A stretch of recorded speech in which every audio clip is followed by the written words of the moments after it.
Всем привет! Сегодня мы в кафе Либол, и с нами его владелица Алина. Мы с ней поговорим, узнаем, как она открыла это кафе, какие у нее сложности в Сербии и вообще обо всем на свете. Привет, Алина! Привет! Пожалуйста, расскажи, когда ты приехала в Сербию? 1,5 года назад. Как давно ты купила это кафе? 3 месяца назад, и еще месяц ушел на то, чтобы оформить все бумаги, переоформить фирму и открыться. Открылись мы 2 месяца назад. Вы переехали из какого города в Россию? Из Москвы. А раньше в Москве у вас уже был какой-то ресторанный бизнес? Нет, прямо такого основательного ресторанного бизнеса никакого не было. У меня был довольно большой опыт работы поваром. И были какие-то небольшие околоресторанные проекты. Например, у меня был бар на пляже, в котором я занималась кухней, а мои партнеры баром. Он был сезонный. Я существовал 2 сезона. И какие-то еще опыты с выпечкой, типа печь дома и разносить по разным кафе, ресторанам, тоже в туристических местах. Как ты вообще пришла к тому, что тебе бы хотелось иметь кафе? Вообще, когда еще я училась в школе, у меня возникали идеи пойти в кулинарный техникум. Мне нравилось готовить всегда, но мама сказала, надо получать высшее образование. Ну, в принципе, это было неплохое предложение. Но после того, как я получила высшее образование, уехала в Краснодар, практически сразу я начала работать поваром в одном месте, в другом. Потом, чтобы как-то в этом развиваться, вернулась обратно в Москву. Работала в достаточно классных ресторанах, такой, с иностранными шефами.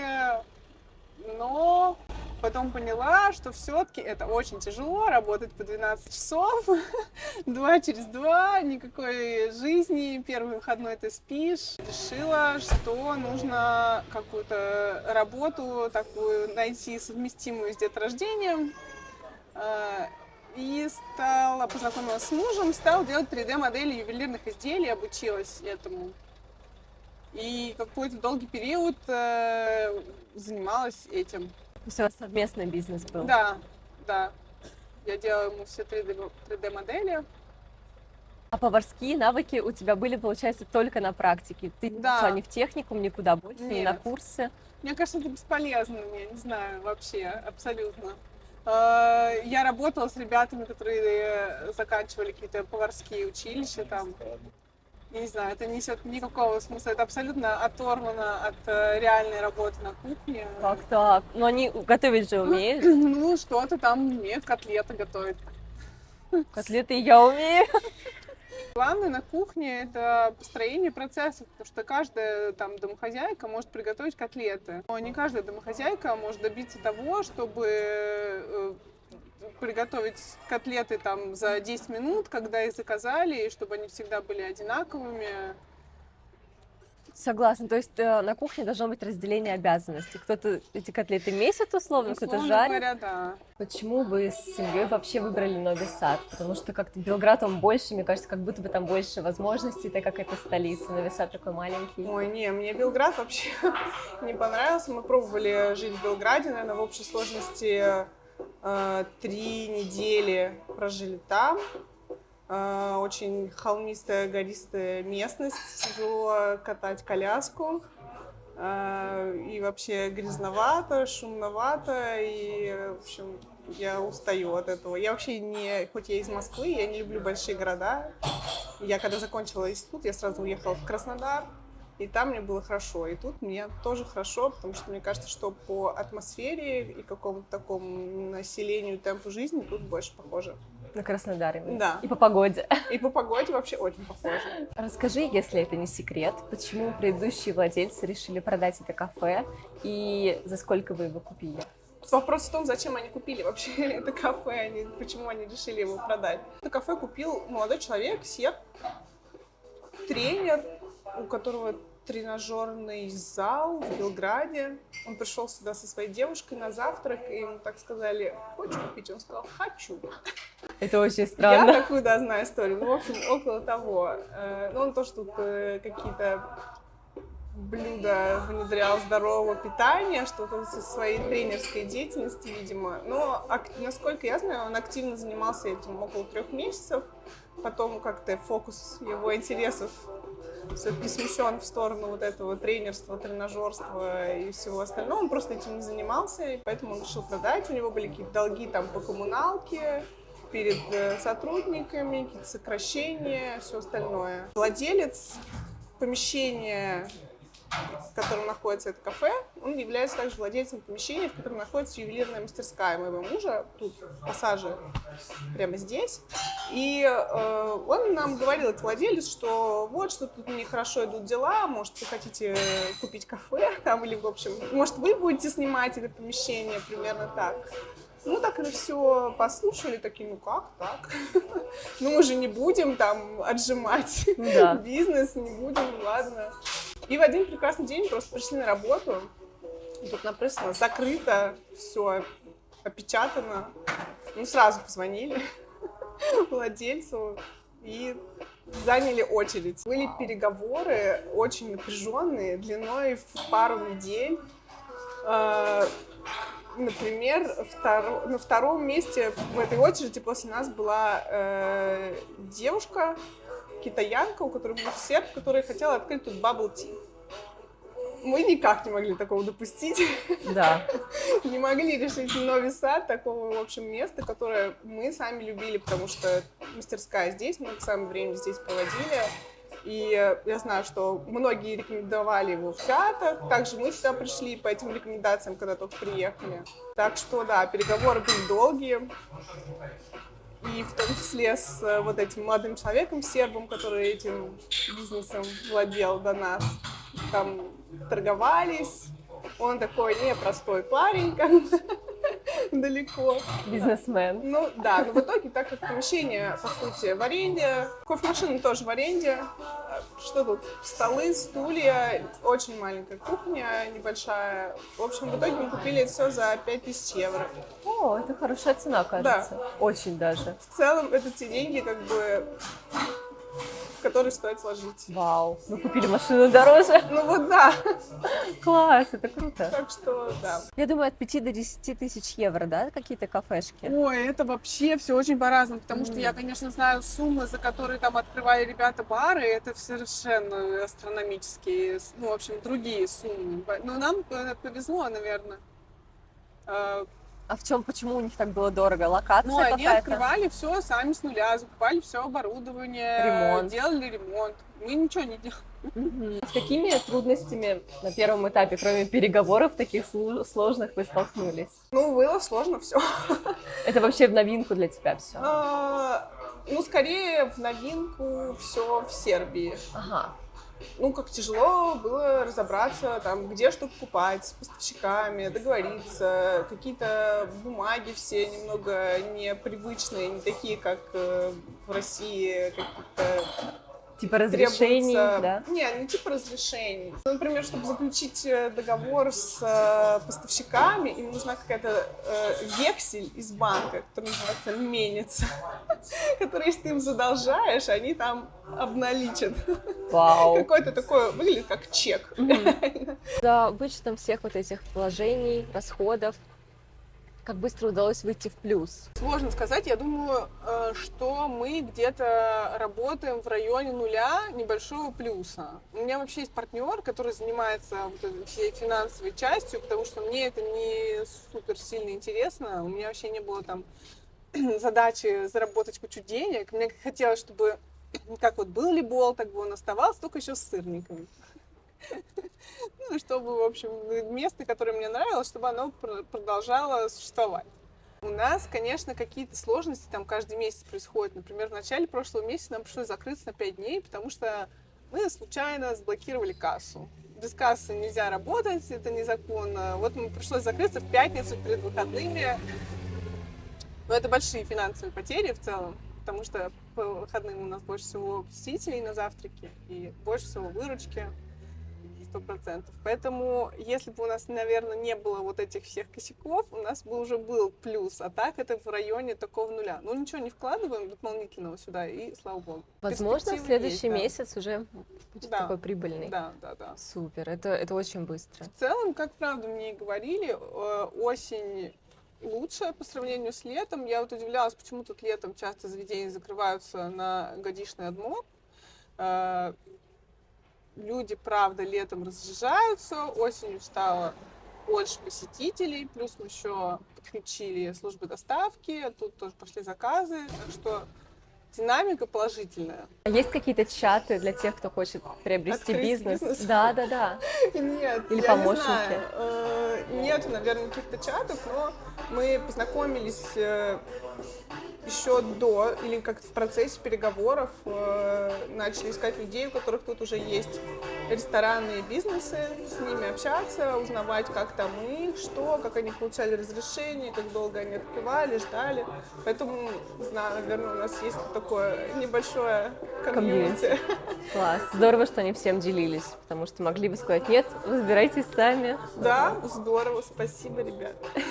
Поделись, кто готовит ваши десерты, потому что раньше был только банано-хлеб, а сейчас такое большое разнообразие. Кто это все делает? Ты или повар какой-то, кондитер? Часть десертов готовлю я сама. Вот тот же самый банановый хлеб, который тут был. Мне сотрудники, которые работали тут с предыдущим владельцем, они сказали, что он был очень популярный, обязательно нужно его оставить. Вот теперь я пеку банановый хлеб. Часть десертов делает девушка, кондитер Анастасия. В ближайшем будущем мы планируем расширить кухню, снять еще одно помещение здесь буквально за углом и увеличить, в общем, количество десертов, которые будут у нас представлены, чтобы она не возила это все, не носила, а пекла прямо здесь. Возможно, какие-то горячие десерты. Ой, здорово. Например, шоколадный фондан, да, какой-нибудь? Ну да, я хочу, может, какие-то киши, вот такое все. И еще добавится кухня, не только сладкое. Да. И еще планируем, да, расширять меню, детское меню, может, какие-то вечерние закуски, вино, что-то такое, потому что вечером людей немного. А в принципе, это достаточно приятно. Я знаю, что все хотят бенедикт, пашот, драники не только из цукини, но еще из картошки. Я знаю, чего все хотят, но у нас очень маленькая кухня, и сложно все это реализовать на хорошем уровне. Поэтому ждем, когда получится снять помещение дополнительное под кухню и все это как-то развивать, делать. С обедами как-то мы начали некоторое время назад делать салаты. Видимо, мы не выдержим конкуренцию с салатной, которая находится недалеко. Салаты вообще никто не ест. Хотя я, когда тут сидела, работала, я все время сталкивалась с такой проблемой, то, что я вот прихожу с утра, работаю, кофе попила, там сэндвич я съела, и вот я продолжаю работать, а мне хочется уже и пообедать. А тут обедать нечего. Приходилось куда-то идти, пообедать там, вернуться и продолжать работать. Я думала поэтому, что люди будут есть салаты на эти обеды, они такие там достаточно сытные. С курицей? Да, с курицей, с рыбой, но нет. Насколько это сложно будет, опять же, урегулировать, оформить отдельно вот это помещение с кухней? Там какие-то должны быть специальные вытяжки, специальная, может быть, одежда, чтобы проверяющий ходил? Я думаю, нормально все будет, потому что я вижу очень много таких заведений, у которых кухня находится в каком-то отдельном локале, который там рядом через проход или как-то так еще. Поэтому я думаю, что все это возможно. Можно оформить ее как производственное помещение вот саморожных полуфабрикатов. В этом кафе можно попробовать русские сырники. Это необычно, потому что здесь нет творога. Расскажи, пожалуйста, кто готовит эти сырники и из чего вы их делаете, если тоже это не секрет. Мы делаем творог. Я делаю творог. В основном, и конкретно я занимаюсь производством творога. У меня есть повар, которая конкретно формирует сырники по моей рецептуре, готовит их. Ее зовут Юля. Она у меня в штате. Вот.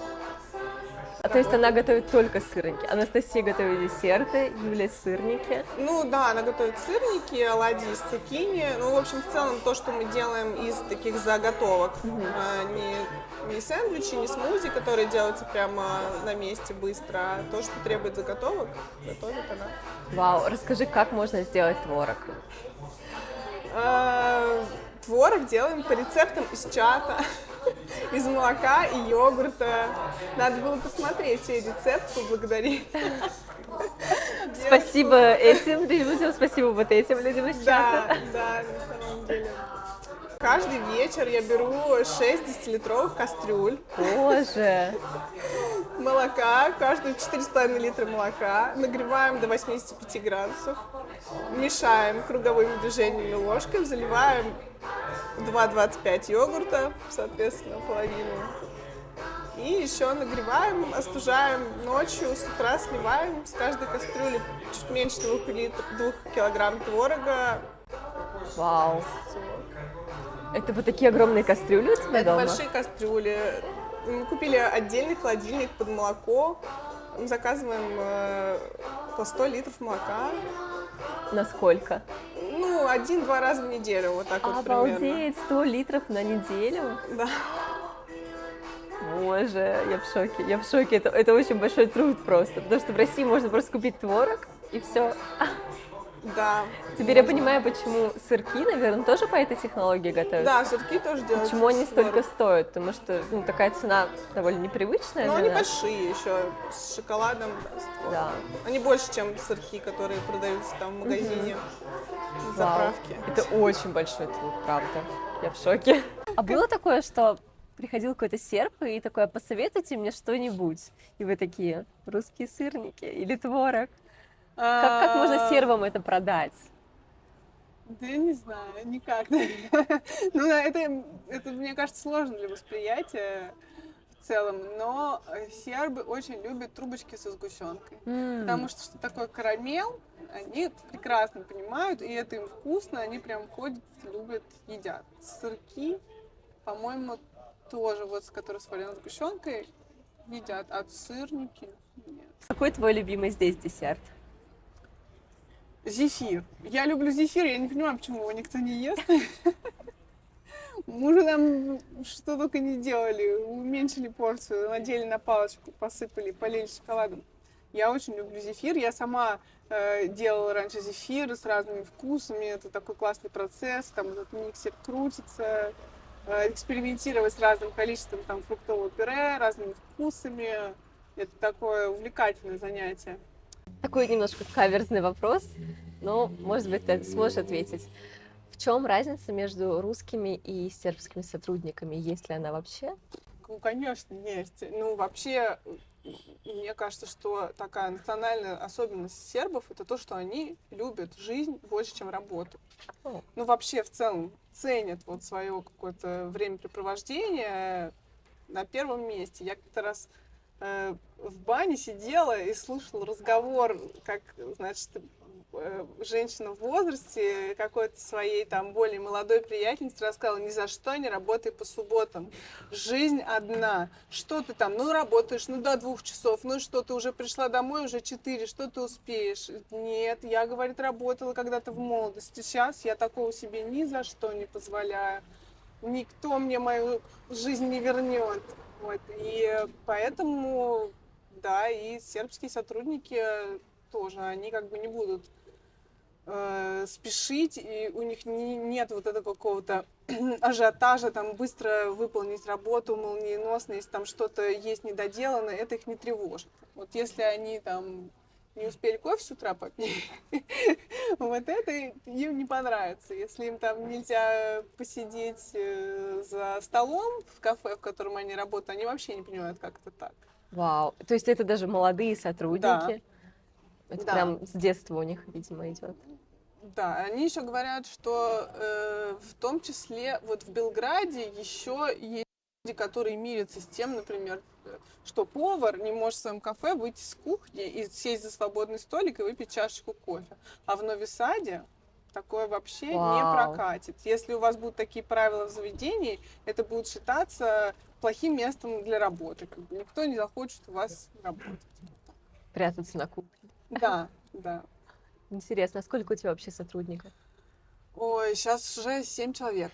И сколько из них И сербов? будет еще. У меня есть 3 русских сотрудника и, получается, 4 сербских. Прям пополам, класс. Да. Но все русские говорят по-сербски тоже. А здесь есть какое-то правило, что ты обязательно должна взять сербов на работу? Я думаю, да. Но ты не уверена? Ну, я практически уверена, Ага. что вряд ли у тебя могут быть только русские сотрудники. Мгм. Ну, практически уверена, что-то такое слышала. Как у тебя с сербским языком? У меня нормально с сербским языком.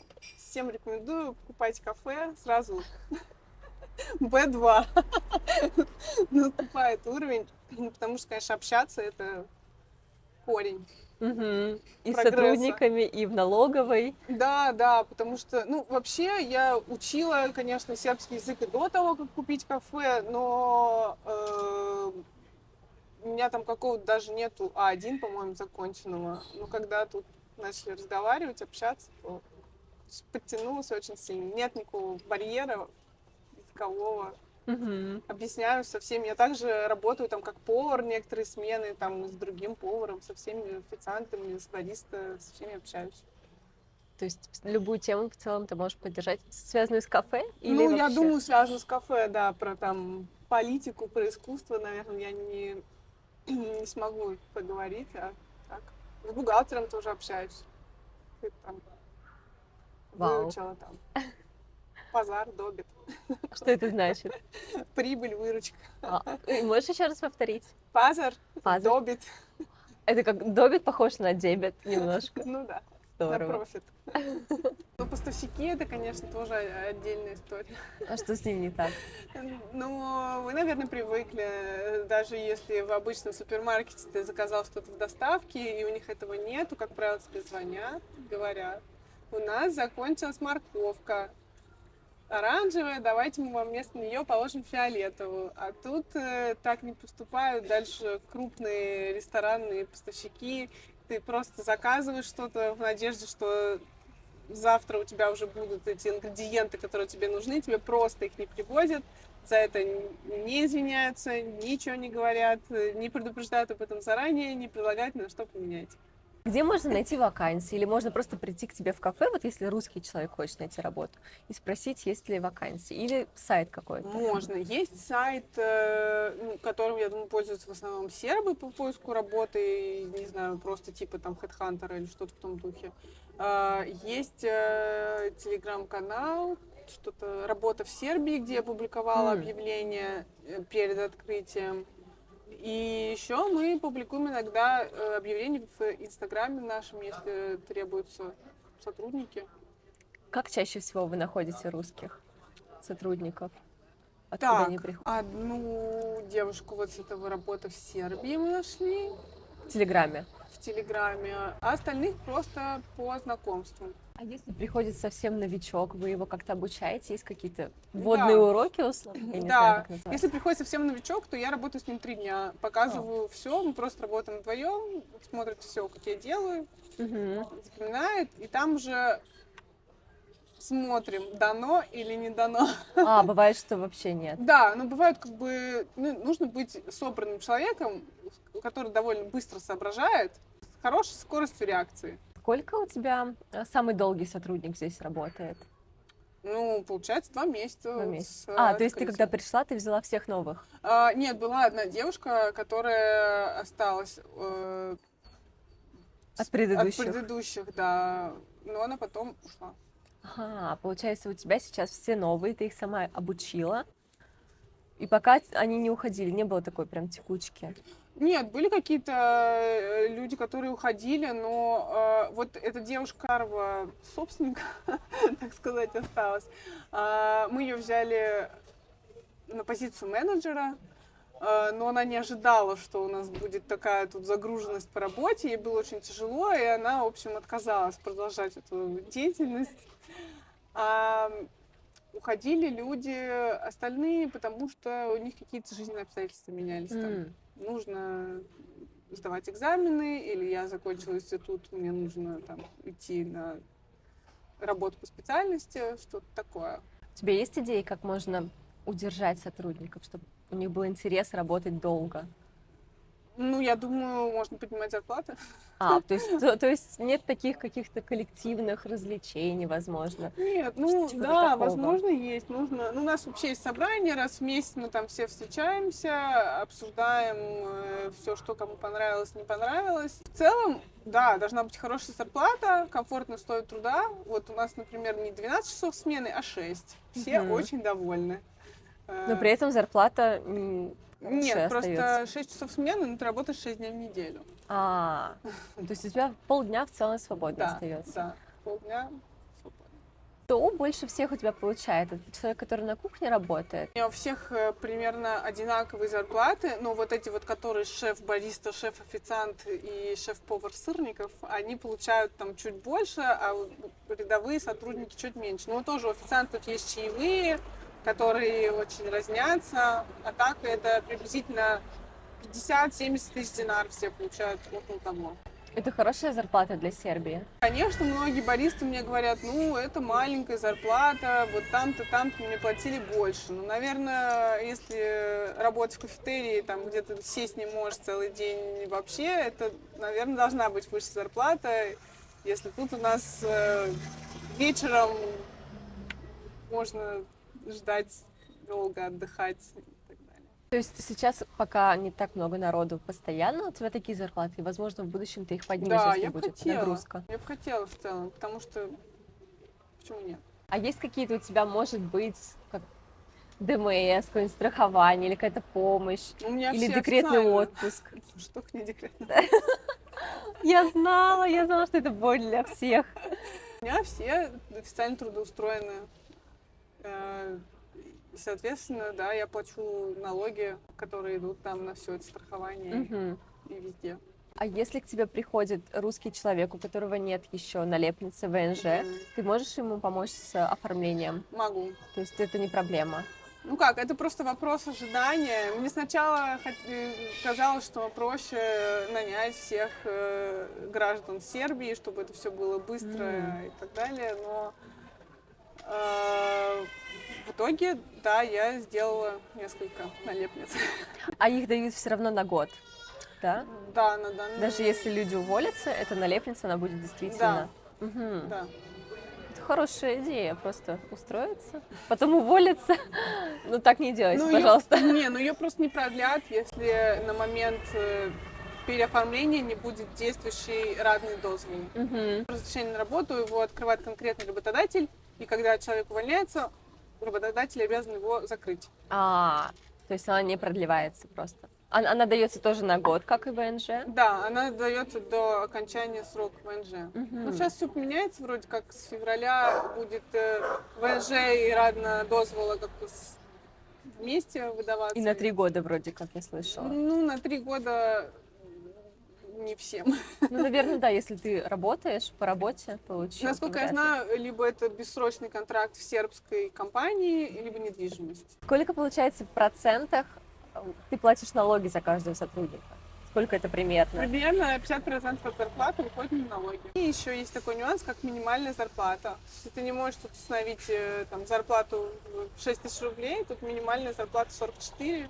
То есть, если ты возьмешь уборщицу, которая убирается 1 раз в день утром, Да. то у нее должна быть зарплата 44 тысячи динар. Да, и еще 23 500 налоги. Вау!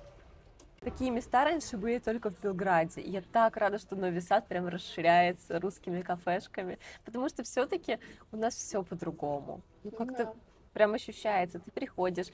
Во-первых, тебе всегда улыбаются. Это тоже не во всех сербских заведениях есть. Да, это сложно тоже. У тебя есть такой тренинг, что ты прям просишь сотрудников улыбаться? Ну, это вот сложно. Они тоже как бы не до конца вот понимают. Они говорят, я прошу их там как-то обслуживание каким-то определенным образом производить, они говорят, ну нет, так только в ресторанах делают. То есть это класс ниже, поэтому... Да, поэтому мы тут и не будем там подходить и спрашивать, вам что-нибудь предложить. Так это же для них плюс, потом им чаевые просто оставят побольше. Да, ну вот есть какое-то вот это вот все культурные особенности. Платишь ли ты себе сейчас зарплату? Нет, сейчас не плачу себе зарплату. Когда ты планируешь ее начать платить? Да, не знаю. Ну, когда будет, наверное, уверенный какой-то плюс, когда там будет много денег на счету. Что-то в том духе. Но ты не думаешь, что тебе стоит платить себе хотя бы маленькую зарплату, чтобы как-то себя стимулировать, чтобы была мотивация, или тебя это не Я мотивирует? отлично замотивированная. Нет, в принципе, нет. Я знаю, что в волейболе всегда очень много людей с компьютерами. Они работают просто сидят, общаются. И есть такой миф, что предыдущий владелец продал Либол из-за того, что эти фрилансеры приносили неудобства и сидели с одним напитком, из-за этого шли убытки. Ну, не знаю.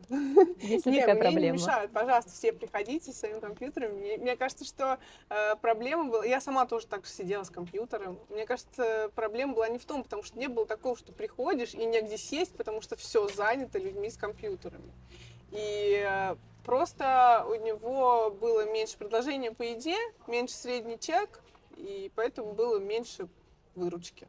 Я думаю, так. И у нас тоже на данный момент нету такой проблемы, что вот все занято и негде сесть.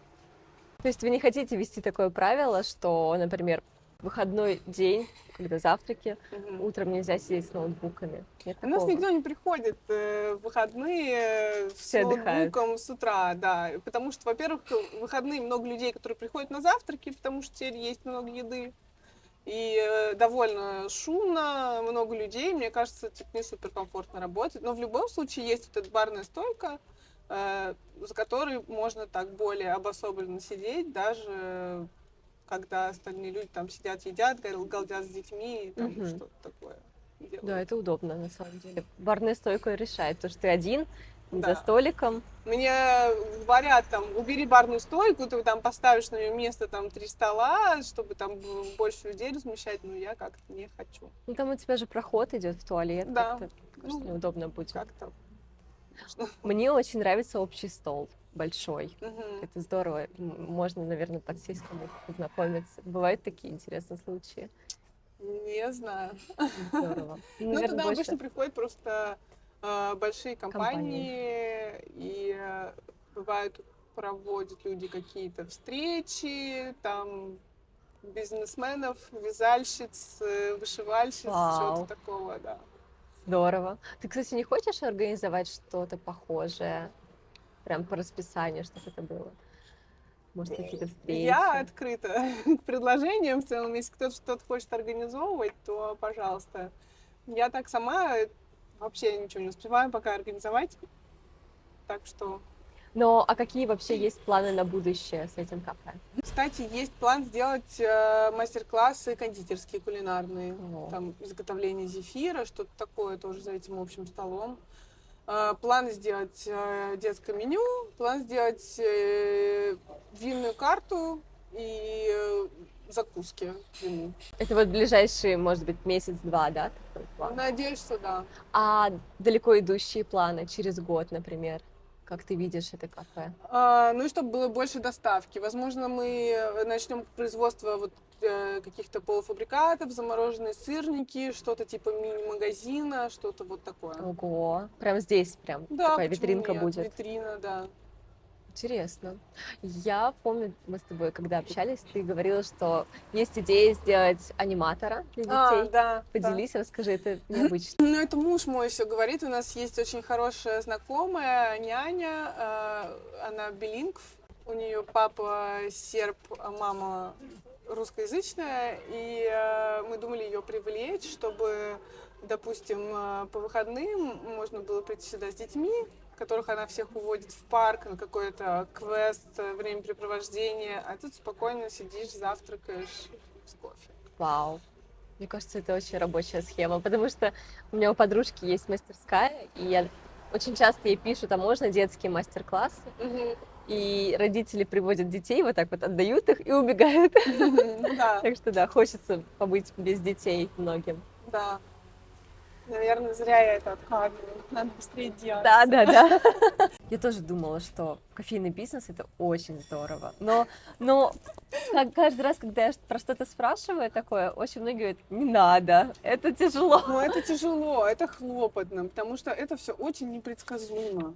Какая-то позиция, какое-то блюдо, например, его не едят, ты держишь там небольшое количество, и тут неожиданно приходит и все съедать, тебе нужно срочно куда-то бежать, покупать. Здесь уже такое у тебя было, да? Это такое каждый день. О. Ну, не каждый день, сейчас уже поспокойнее, попонятнее, но, конечно, когда это все только начинается, то это, Да. Было такое, что к тебе уже приходили, заказывали сырники, а вы говорили, закончились? Да, Было. да. Это, я сначала очень переживала, думаю, боже мой, как же у меня там что-то закончилось. Сейчас уже спокойнее к этому отношусь, но стараемся, чтобы ничего не заканчивалось. Какая у тебя сейчас занятость? Это ИП или ООО? Стопроцентно. 100%. Да, но официально как ты оформлена? Как ИП. Мгм. Пока мы не достигли 8 миллионов оборота, В можно год. работать как ИП. Ну, наверное, в год, да. Мгм. Но я думаю, что еще месяца 3-4 и придется, да, переходить на ООО. Сейчас можно работать как ИП. Сложно это будет сделать, не знаешь? Нет, не знаю. Ну, ООО просто дольше открывается, дольше закрывается. И на ИП тоже можно брать сотрудников. Можно брать Все сотрудников, точно так да. же, в общем. Только Да. вот есть ограничения по обороту. Да. Это удобно. Открывайте бизнес в Сербии. Это Да. легко, оказывается. Правда, я думала, что может быть какой-то магазин или мастерскую легко открыть, но тут целое кафе. Всегда кажется, что столько всяких норм, столько проверок. Может быть, в будущем какие-то будут, но сейчас прям... Тебе самой как нравится твое кафе? Ну, нравится. Ты Я, чувствуешь, конечно, что ты перестала владелец? тут есть и пить, только работать, смотреть, чтобы ничего не закончилось. И, ну, я была к этому готова. В общем и целом, что это перестанет быть любимым местом для посидеть и отдохнуть, а только для Где ты теперь отдыхаешь? бутербродов. Вот так вот, денежки утекают. Да. Ну, хочется тратить, зарабатывать в разных местах. Мгм. Поделись, во что на первоначальном этапе пришлось вложиться. Ты сказала, что кофемашинка уже была, мебель Да. была, в целом очень многое Ну, в было. продукты. Просто нужно было закупить продукты. Что мы еще покупали? Ну, вот напитки. В принципе, то есть все, что продаем, то нужно было закупить. Ну, вот эти кастрюли для молока. Несколько плит, потому что комфорки всего 4, Домой. а кастрюль 6. Да, такие индукционные плиты. Ну, какие-то сусники для сырников, потому что на открытии у нас были очень большие проблемы, потому что не хватало посуды. Я же купила кафе, оно же как-то работало, думала я. Ну, значит, оно будет так же работать, только будут еще сырники. Но оказалось, нет. Оказалось, что стало намного больше посетителей, чем здесь было до этого. И стало не хватать всего. Тарелок, вот этих сусляков, Мгм. ложек, вилок, всего остального. Вау. А эти огромные кастрюли в метро продаются?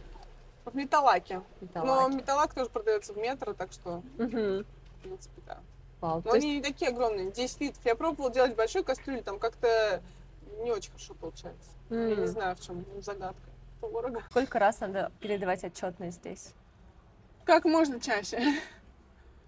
Можно чаще, да. Ну, какие-то там все чеки, это раз в 5 дней. О. Кассу тоже максимум раз в 5 дней нужно давать в банк. То есть надо пешком прийти Да. с вот этим аппаратом кассовым, да, или как Нет, это с происходит? деньгами, так, деньги даешь наличные. А то, что у тебя безнал, Ну, безнал, он идет сразу на счет. автоматически. Да. На алкоголь, кстати, нужна ли лицензия? Нет. То есть можно спокойно продавать? Поэтому он везде и продается. Во всех заведениях. Да, потому что в России с этим очень строго. Я прям чувствую, что пора открывать что-то в Сербии. Но мне многие там подруги тоже говорят, ну вот у меня деньги есть, у меня открыть кофейню. Мгм. Ну давай, будешь там сидеть целыми днями. А вообще ты открыта для сотрудничества с новыми поварами или кондитерами? Да. То есть тебе нужно что-то Нужно. новенькое всегда? Мне все нужно. У меня даже были идеи такие перед открытием, как я все это себе представляла так, что по выходным, допустим, по воскресеньям, мы будем приглашать какого-нибудь повара, который там местный пельмени дел, и он будет свое меню, целое там воскресенье, допустим, Вау. только его еда, вот будет приходить его аудитория, наша аудитория, они все будут знакомиться, пересекаться, а мы будем отдыхать. Классная идея! Классная идея, да. Пока еще такого не сделали. Насколько это законно, что человек, который, скорее всего, лепит эти пельмени дома, будет потом их продавать здесь у тебя в кафе? Не будет ли никаких вопросов? Пусть тут налепит. То есть вот так можно сделать. Можно так сделать. Я могу сама закупить продукты, может тут налепить, можно его трудоустроить даже на несколько дней. Серьезно? Можно трудоустроить на несколько дней? Ну, если у человека есть радный дозвол, то можно трудоустроить. Ну, если сербу точно можно трудоустроить хоть на неделю. Вау, ты слышала, что такое в России возможно? Ну, возможно, я просто не в теме этого бизнеса. Ну, как какой-то срочный трудовой договор. Я сейчас очень много историй слушаю, что кто-то открывает там пельменное кафе, кто-то открывает тоже просто кофейню с десертами. Я вообще в восторге от этих людей. Мне кажется, это настолько смело, потому что это другая страна, другой язык, все другое, и Я думаю, как на это припёрло решиться? просто людей, курс валюты, все. Когда все приехали, как-то еще курс был другой, все почувствовали себя богачами. Да, в Сразу 2 там раза можно уделили. было, да. А потом вот как раз стало большинство заведений открываться приблизительно там в начале этого лета, весной. Потому что заканчиваются сбережения, нету дохода в иностранной валюте хоть какой-то, и уже начали, поэтому... Вау. А я об этом, кстати, не думала. Мне казалось, что это в целом такие дельные люди, которые раньше каким-то бизнесом владели, но оказывается... Нет, ну некоторые наверняка, я думаю, да, так и было. Но я думаю, что они открыли раньше. Ну да, как приехали сразу, да. Приехали, как бы ты чем занимался, тем и продолжил. Что умеешь, то и делаешь. Как, в принципе, муж. Что бы ты могла посоветовать людям, которые тоже хотят открыть свое кафе или какой-то другой бизнес, но по каким-то причинам не могут? Отбросить причины, я не знаю, что. Нет, ну, точно можно сказать, что в Сербии это намного проще, чем в России, потому что что касается инспекций, разрешений, это все полака, лояльно, спокойно. Никто не будет там вас терроризировать, что-то там отжимать, пытаться как-то там какие-то с вас срубить денег или что-то в том духе. Это все довольно дружелюбно. Я слышала, что первое время. есть проблема с чеками. Если вдруг ты не выдаешь чеки, то налоговая может тебя закрыть. Ну, конечно. Ну, то есть вот в этой части все строго. А что ты имеешь в виду под палака в этом бизнесе? Ну, если у тебя там, не знаю, не написан какой-нибудь адрес на двери, не какой-нибудь номер информационный, который там должен быть напечатан, тебе не будут там выписывать сразу штраф, тебе просто скажут, номер напечатать. Мы придем неделю посмотрим. Примерно так. А есть организации, которые проверяют кухню, типа Санпина в России, что-то такое? Я вообще, когда купила кафе, мы нашли бухгалтера, у которого кафе напротив, и у которого еще Irish Pub ему тоже принадлежит. И в целом, в общем, он давно в ресторанном бизнесе. И я его выбрала в том числе потому, что надеялась, что он меня проконсультирует вот по этим вопросам, что мне нужно, какие мне нужны разрешения, что нужно сделать. Он сказал: Алина, к вам просто придут и все расскажут, что вам нужно. Вот ко мне пока приходил тот человек, который сказал, что у меня нет наклейки на двери. Придет следующий человек, расскажет, какие у него там требования, их можно просто выполнить, устранить. Это так необычно, что ты сначала открываешься, Да. а потом устраняешь недостатки. Я тоже, это было очень необычно. Я говорила, ну, может, вы расскажете, но все-таки, ну, что нужно сделать-то? Я говорю, ну, все нормально. Вау, правда, это прям так лайтово получается. Никакого напряжения. Да, только неизвестность. Ну, хорошо, что это неизвестность, и к ней относятся проверяющие тоже с пониманием. Нет, ну, может быть, еще потому, что же тут и было кафе до этого. Оно же как-то работало, все как-то Ну да, но было не новое. сделано. Да, если, наверное, оборудовать изначально помещение под кафе, то нужно больше вникать в нюансы. У меня ситуация такая. Алина, большое спасибо тебе за интервью. Было очень интересно, безумное количество полезной информации. Я уверена, что на Ютубе найдутся люди, которым это будет безумно полезно. Процветания твоему бизнесу. Чтобы Тебе всё спасибо, сложилось. классно с кем-то об этом поговорить. Это, кстати, правда важно. Да. Новые идеи приходят в голову. Да, Вот. это точно. Все, спасибо большое и хорошего дня. Пока. Пока.